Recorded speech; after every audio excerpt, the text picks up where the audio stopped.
नमस्कार मित्रांनो, लपंडाव या मालिकेच्या आजच्या भागामध्ये आपण बघणार आहोत की तेजस्विनीने अख्खी प्रॉपर्टी आता आपल्या नावावर करून घ्यायचा निर्णय घेतलाय.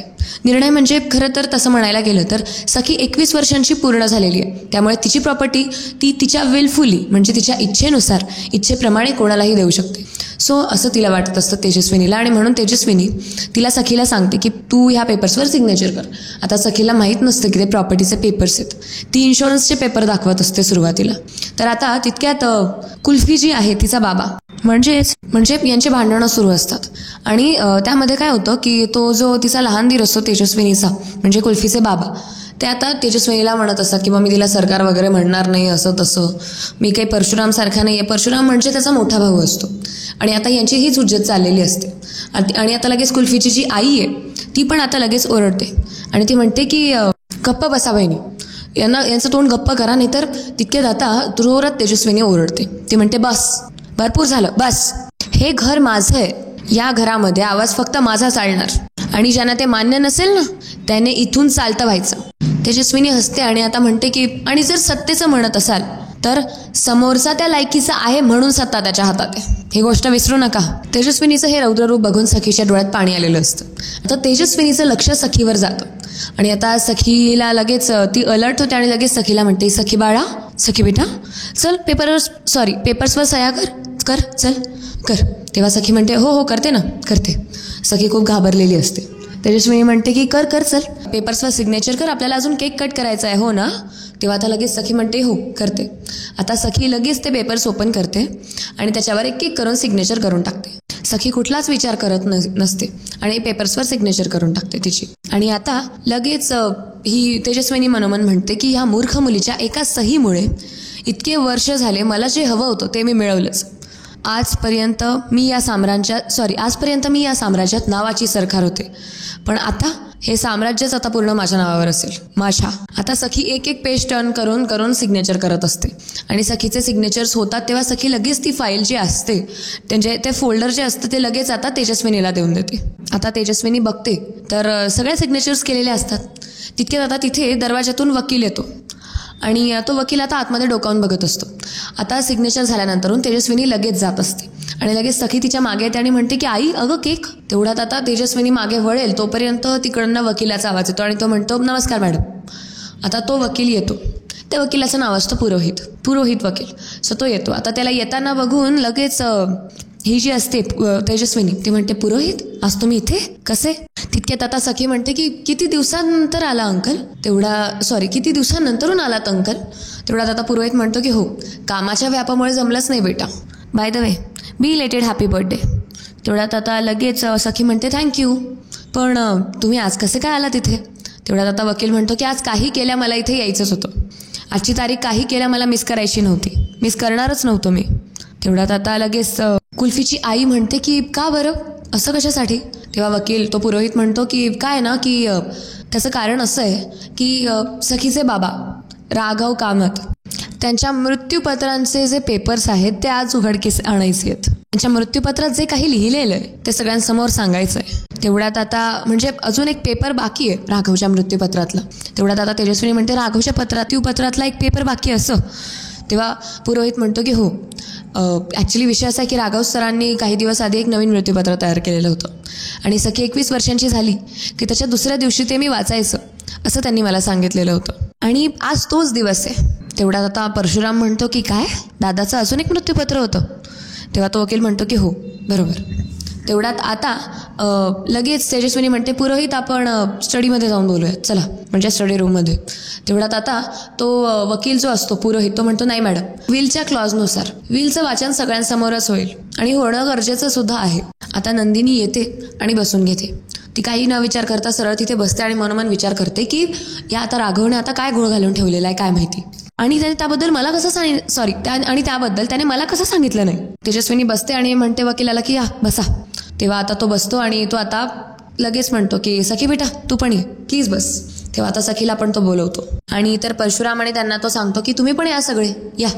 तेव्हा आता सगळेजण तिथे उपस्थित असतात, आपली उपस्थिती नोंदवतात आणि तेजस्विनी रागात बघत असते. परशुरामला म्हणते की बस, आणि आता सगळेजण म्हणजे असं बसतात आणि तो वकील जो आहे तो सगळ्यांना म्हणू लागतो बसा बसा. आता तो म्हणतो नाही ठीक आहे आम्ही ठीक आहे. सो आता लगेच तो पुरोहित म्हणतो मॅडम सुरू करू का. ते आता तेजस्विनी खूप चिडलेली असते, ती ओके म्हणते. आणि आता ते जे मृत्यूपत्र असतं, विल पेपर्स ते जे असतात ते आता तो वकील काढू लागतो. आणि ते काढताना आता सगळेजण खूप आतुरतेने बघत असतात की काय चाललंय, काय वाचतो बरं. आता तेवढ्यात आता पुरोहित ते पेपर काढतो आणि वाचू लागतो. तर सखीचे वडील म्हणजेच राघव कामत सरांच्या विलनुसार पुढील 1 वर्षात जर सखीचं लग्न झालं नाही तर तिला दर महिन्याला खर्चासाठी ठराविक रक्कम मिळेल. बाकी संपत्तीचा ट्रस्ट होईल. तेवढ्यात सखी म्हणते अंकल पण मी जस्ट 21ची झाली आहे, माझं लग्न नाही म्हणजे प्लीजच मला नाही करायचं बाबा अजून. तिथे आता ते वकील म्हणतात की हो बेटा, पण राघव सर जितके हुशार होते तितकेच दूरदर्शी पण होते आणि तुझा आणि तुझ्या भविष्याचा विचार करूनच त्यांनी हा डिसिजन घेतला असेल ना. आय नो बेटा, तुला शॉक बसणं स्वाभाविक आहे, पण जरा शांतपणे विचार कर. तितक्यात आता त्यांचा लहान भाऊ म्हणजे राघवचा सगळ्यात लहान भाऊ जो असतो तो मोठ्या मोठ्याने हसू लागतो. तो म्हणतो वाह रे वाह, लव्ह यू दादा लव्ह यू. तो आता पिलेला असतो वाटतं आणि म्हणून तो असं सगळं करत असतो. तो आता तेच म्हणत असतो वा दादा लव्ह यू. काय आता तो तेजस्विनीला बघून बोलत असतो की काय आता बोल वहिनी, मगाशी तू अगदी बरोबर बोललेली होतीस. बरोबर बोलला होतात वहिनी सरकार. काय रे दादा काय बोलली होती ती मगाशी, काय बोलली होती. सत्ता ही लायकीच्याच माणसाच्या हातात जाते. बरोबर ना वहिनी सरकार. आता तो हसत असतो मोठ्या मोठ्याने. आणि आता लगेच ती जी गल्फीची जी आई असते ती लगेच त्याला म्हणते की तुम्ही चला आत. तो आता तिथे सगळ्यांसमोर दारू पित असतो. तो म्हणतो अगं मला आत नेऊन काय होणार आहे, काय सत्य बदलणार आहे का की सत्ता बदलणार आहे काय हो वहिनी सरकार. मोठ्या मोठ्याने आता तो हसत असतो. तो म्हणतो पिसाळलेल्या नागिणीसारखी बघतेस. आता तो मोठ्या मोठ्याने गाणी पण म्हणू लागतो. त्याची बायको आता लगेच त्याला घेऊन जाते. त्याला म्हणते की चला तुम्ही आतमध्ये, तुम्हाला एकदा सांगितलेलं कळत नाही का. ते त्याला ओढत जाता आतमध्ये घेऊन जाते. तर आता होतं असं की त्याला ती घेऊन वगैरे जाते, पण आता इकडे तेजस्विनीने डोक्याला हात लावलेला असतो. ती एम्बॅरेसमेंट फील करत असते आणि ती आता परशुरामकडे बघत असते रागात. परशुराम म्हणतो की मला ऑफिसमध्ये काही अर्जंट कॉल्स करायचे आहेत, मी जरा आलोच. तो तिथून निघून जातो. त्याची बायको तिथून जात नसते, पण आता लगेच तो तिला म्हणतो की मीनाक्षी चल माझ्यासोबत ये. मीनाक्षीला खरं तर जायचं नसतं, पण तरी पण ती निघून जाते तिथून. तेवढ्यात आता तेजस्विनी म्हणते की पुरोहित मी काय म्हणते की राघवने भावनेच्या भरात येऊन ही विल केली होती तेव्हा. आणि ही जनरेशन तुम्हाला माहिती आहे ना, आता या जनरेशनला स्वतःला नीट सांभाळता येत नाही आणि एवढं मोठं साम्राज्य कसं काय सांभाळणार ते. आणि ज्यांनी सांभाळायला हवं तर वाटतंय बघितलं ना तुम्ही. मला ना माझ्या सखीला स्ट्रेस फ्री आयुष्य द्यायचंय, तिला कुठलाही स्ट्रेस द्यायचा नाही. अहो त्यामुळे हा सगळा व्याप मी माझ्या खांद्यावर घेतलेला आहे. तिला खूप सुंदर आयुष्य द्यायचंय मला. तुम्हाला माहिती आहे का, आता आम्ही जस्ट बर्थडे सेलिब्रेट करणार होतो तिचा. कालचा दिवस अशुभ होता तिच्यासाठी, म्हणून म्हटलं की आज आपण सेलिब्रेट करूया. तितके तुम्ही आलात. सगळी तयारी झालेली होती माझी. माझं खूप प्रेम आहे हो माझ्या सखीवर. खूप दिखावा करत असते ही मुलगी. ती म्हणते माझं बाळ आहे ते. ओके 21 वर्षाचं एवढं मोठं बाळ. सो ती आता असं म्हणत असते तेजस्विनी एकदा बघा ना माझ्या बाळाकडे, माझं बाळ आहे ते. काहीतरी मार्ग असेल ना, म्हणजे काहीतरी करून आपण हे बदलू शकतो. ऑप्शन असूच शकतो ना दुसरा कोणता तरी. तेवढ्यात आता तो पुरोहित म्हणतो नाही मॅडम आपण असं काहीच करू नाही शकत. सखी बिचारी भावनेच्या भरात वाहत असते. तिला असं वाटतं की माझी आई किती हक्काने दाखवते प्रत्येक गोष्ट माझ्या टुवर्ड्स. सो आता तो पुरोहित म्हणतो की जोपर्यंत सखीचं कायदेशीर लग्न होत नाही तोपर्यंत आम्ही तुमच्या कोणत्याच बिझनेस रिलेटेड डॉक्युमेंट्सवरती सखीच्या सिग्नेचर्सला काही व्हॅल्यू नाही आहे. त्या सगळ्या सिग्नेचर्स त्या सगळ्या सह्या इनव्हॅलिड असतील for any business related documents. तेवढ्यात आता लगेच तेजस्विनी त्या पेपर्सला हात लावते, म्हणजे त्या फाईलला हात लावते ज्या फाईल्सवर तिने सिग्नेचर केलेली असते. आणि तिला जाणवतं की ते सगळं वेस्ट गेलं. तर आता दुसरीकडे होतं असं की परशुराम आणि त्याची बायको मीनाक्षी ते त्यांच्या खोलीत आलेले असतात. मीनाक्षी देवासमोर जोरजोराने घंटी वाजवत असते. इतके जोरात वाजवत असते की आवाज होत असतो. तितक्यात आता परशुराम तिथे येतो. तिच्या हातातली ती घंटी जी असते ती घेतो आणि म्हणतो की काय करतेस तू, हे डोकं फिरलंय का तुझं बावळट बाई. आता मीनाक्षी लगेच त्याने पकडलेला हात झटकते आणि देवासमोर प्रार्थना करू लागते.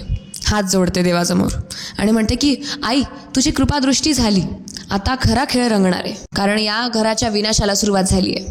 असंच सगळ्यांचं वाटोळं होत राहू दे अशी प्रार्थना मीनाक्षी करत असते. तिथे आता परशुराम लगेच तिला आपल्याकडे वळवून म्हणतो की तुला लाज कशी नाही वाटत ग, या आपल्या स्वतःच्या घराचं वाटोळं व्हावं असं कसं वाटू शकतं तुला. मीनाक्षी आता हळूच आपला हात सोडवते आणि तिच्या पोटाकडे हात दाखवते. तिने तिच्या पोटावर हात ठेवलेला असतो. ती आता बाजूला येते आणि बेडवर येऊन बसून घेते. परशुराम त्याकडे बघतो आणि त्याला कळत नाही की अशी का करते. तो लगेच आता तिला शांत करतो आणि म्हणतो, मीनाक्षी मीनाक्षी इट्स ओके, शांत हो. अगं 15 वर्ष झाले या गोष्टीला, अजूनही तू त्याच विचारात आहेस. तेव्हा मीनाक्षी म्हणते की 15 वर्ष झाले पण माझी ती जखम आजही जिवंत आहे. त्रास मला अजूनही होतो. जोपर्यंत तिचं वाटोळं होणार नाही तोपर्यंत मी हे जिवंत ठेवणार. तेवढ्यात आता परशुराम म्हणतो, अगं हळू बोल. तो बाहेर बघत असतो, उगाच कोणी ऐकलं तर प्रॉब्लेम नको व्हायला असं त्याला वाटत असतं. आता मीनाक्षी म्हणत असते, ती बाई पण अशीच तळतळत राहणार आहे शेवटपर्यंत. आता लगेच ते पुरोहित म्हणतात की सखी बाळा, अगं तुझ्या वडिलांची ही शेवटची इच्छा होती, त्यामुळे प्लीज. तितक्यात आता तेजस्विनी म्हणते की yes, your right, your absolutely right. Raghav खरंच खूप हुशार होता आणि दूरदर्शी होता. मला सखीची खूप काळजी आणि मला सुद्धा. अहो जर राघव आज असता तर त्यानेच किती छान मुलगा शोधला असता सखीसाठी, तोही अगदी पारखून. तितक्यात आता तो पुरोहित म्हणतो, मग आता तुम्ही शोधा सखीसाठी एखादी चांगला मुलगा. बरं मॅडम, मी आता निघतो. मी हेच मृत्यूपत्र द्यायला आणि वाचायला आलेलो होतो, घ्या. तेव्हा आता त्याचे मृत्यूपत्र येते तो तेजस्विनीला देतो आणि तिथून जाऊ लागतो. तो पुरोहित वकील आता तिथून निघून जातो आणि आता तेजस्विनी मात्र हिच्याकडे बघत असते. कोणाकडे? सखीकडे. तर दुसरीकडे आता परशुराम त्याच्या खोलीत असतो आणि तो म्हणतो मीनाक्षीला की मीनाक्षी प्लीज असं काही करू नकोस, असं काही बोलू नकोस. अगं इतके दिवस कळ सोसली आहे ना आपण, आणि हे बघ ऐक ना, आता लवकरच सत्ता माझ्या हातात येईल. तेव्हा आता मीनाक्षी त्याच्याकडे बघू लागते आणि आता लगेच तो परशुराम म्हणतो की सखी वहिनीसारखी नाही आहे, ती बावळट आहे. तिला तर ना मी असा गुंडाळेल बघ, चुटकी सरशी. तेवढ्यात आता मीनाक्षी टाळ वाजवू लागते. आता लगेच मीनाक्षी म्हणते, वा रे गुंडाळे बहादर, जमणार आहे तुम्हाला? आतापर्यंत आईची केली, आता मुलीची चाकरी करा. तितक्यात आता परशुराम जोरात ओरडतो, मीनाक्षी. तेवढ्यात आता मीनाक्षी म्हणते, माझ्यावर आवाज चढवायचा नाही, मोठा पुरुषार्थ गाजवताय ना तिची हांजी करून. सॉरी, मग ही अशी चाकरी करून सत्ता मिळत नसते, सत्ता मिळवावी लागते. तितक्यात आता परशुराम म्हणतो, जास्त बोलतेस तू. हे बघ तुला तो असा अंडरडॉग प्रकार असतो माहिती तुला. यावर आता मीनाक्षी म्हणते, मला फक्त डॉग माहिती. आणि तोही तितक्यात परशुराम तिच्यावर चिडतो आणि म्हणतो, हे बघ गप बस, जाऊ दे, सोड, तुला नाही कळणार ते. थोड्या दिवसात सत्ता माझ्या हातात असेल हे बघशीलच तू. थोडे दिवस थांब, फक्त थोडेच. आता मीनाक्षी मोठ्याने हसते आणि म्हणते, थोडे दिवस थांब. जा या इकडे, या माझ्यासोबत. कितवा दिवस आहे हा बघा, बघताय किती दिवस झालेत. तेवढ्यात आता कॅलेंडरवर नोट करून ठेवलेले जे दिवस असतात ते आता मीनाक्षी आता ते दाखवू लागते परशुरामला. कॅलेंडरवर तिने दिवस नोट करून ठेवलेले असतात आणि ती म्हणते, बघा दिवस किती झाले, 5478. हे थोडे दिवस आहेत का? आणि कधीपासून तुमचं एकच आपलं चाललंय, थोडे दिवस थांब, सत्ता माझी असेल तेव्हा. काय तुम्हाला काय वाटलं तेजस्विनी तुम्हाला एवढा सहजासहजी सत्ता मिळू देईल का? शक्य नाहीये ते. एवढी गुदखुळी वाटली का तेजस्विनी तुम्हाला? अहो तुम्हीच बघा, तीच मुलगा बघेल, तीच सगळं ठरवेल आणि असा बघेल की ज्यामुळे सत्ता तिच्याच हातात राहील. दुसरीकडे आता तेजस्विनी लगेच तिथून उठून जाऊ लागते आणि इकडे लगेच ही सखी बोलते की पण मी लग्नासाठी रेडी नाही आहे अजून. तेजस्विनी म्हणते की आता तुला लग्न करावंच लागेल, ही तुझ्या बाबांची शेवटची इच्छा आहे. यावर आता सखी म्हणते की बाबांची तर अजून एक इच्छा होती ना की मी पोलीस व्हावं. तितक्यात आता लगेच तेजस्विनी म्हणते की बास, तुला आता लग्न करावंच लागेल. इतक्यात आता लगेच सखी म्हणते, पण आई अगं. तितक्यात आता लगेच तेजस्विनी तिला सांगते सरकार. तेव्हा सखी आता तिच्या समोर येते आणि तशीच तिथून निघून जाते तिच्या खोलीत. तिला खूप वाईट वाटत असतं. तर दुसरीकडे आता तेजस्विनी रागाच्या भरात येते आणि ती फाईल जोरात आदळते. आता तेजस्विनी म्हणते की राघवने पुन्हा एकदा हातातोंडाशी आलेला घास घालवलाय माझा. काय चाललंय काय हे? पण ही तेजस्विनी हार मानणाऱ्यांमधली नाही. लग्नच करायचंय ना सखीचं, ठीक आहे मी करून देईल, पण अशा मुलासोबत करेल की जो फक्त आणि फक्त माझ्या इशाऱ्यावर नाचेल. असं म्हणत आता सखी हसू लागते जोरात. सखी लगेच आता हसता थांबते आणि विचार करते की पण असा मुलगा असेल कोण, म्हणजे कोण असेल, कसा असेल, असा विचार आता तेजस्विनी करतच असते. तितक्यात आता मागून आवाज येतो, मी आवाज देणारा असतो कान्हा म्हणतो, मी आलोय मॅडम, हॅलो. आता कान्हा तिथे येतो आणि लगेच तेजस्विनी मागे वळून बघते त्याच्याकडे. आता गौतम त्याच्या खोलीत असतो, मोठ्याने हसत असतो आणि हसता तो दारू पित असतो. ॲक्च्युली त्याला दारू खूप झालेली असते, गौतमला चढलेली असते, म्हणजे कुल्फीचा बाबा. तर तो आता हसत असतो मोठ्याने आणि हसता म्हणतो की वा दादा तू ग्रेट आहेस, म्हणजे सॉरी ग्रेट होतास. सरकार पाडायचं कसं हे फक्त तुला बरोबर माहिती होतं. अगदी उगाच नाही तुला बिझनेस टायकून म्हणायचे लोक. बिझनेस टायकून वहिनीची जी तू कोंडी केलेली आहेस ना आता, अरे दादा, मी तर थक्कच होऊन गेलो. ब्रिलियंट दादा, ब्रिलियंट. हॅट्स ऑफ तुला, हॅट्स ऑफ खरंच. गौतम आता स्वतःशीच बोलता बोलता हसत असतो आणि आता तितक्यात उर्मिला तिथे येते, त्याची बायको. तिथे त्याने म्हणते, गौतम काय बडबड लावलीस तू? गप्प बसतो का जरा? हां, काय चाललंय तुझं? गप्प बस जरा. ह्या सगळ्यात आपलं पण नुकसान होतोय, कळतंय का तुला? तेव्हा गौतम म्हणतो, आपलं? नाही, फक्त तुझं होईल. तेव्हा आता ती म्हणते, बरं बाबा माझं पण नुकसान तर होईल ना. हे बघ, त्या तेजस्विनीच्या हातून जर सगळी सत्ता निघून गेली तर माझं काय होणार? त्या सखीशी मी कधीच नीट वागलेली नाहीये, त्यामुळे ती मला एक दमडीसुद्धा देणार नाही. दमडी सोड, मला उभं सुद्धा करणार नाही ती. तेवढ्यात आता गौतम म्हणतो, गरज काय आहे? हे एवढं घर आहे, हे सगळं माझं पण आहे. त्यावर आता लगेच उर्मिला म्हणते, हो का? तुला काय मिळालं यातलं रे? हां, अशा नुसत्या फुकटच्या पैशांवर राहून चालणार नाहीये.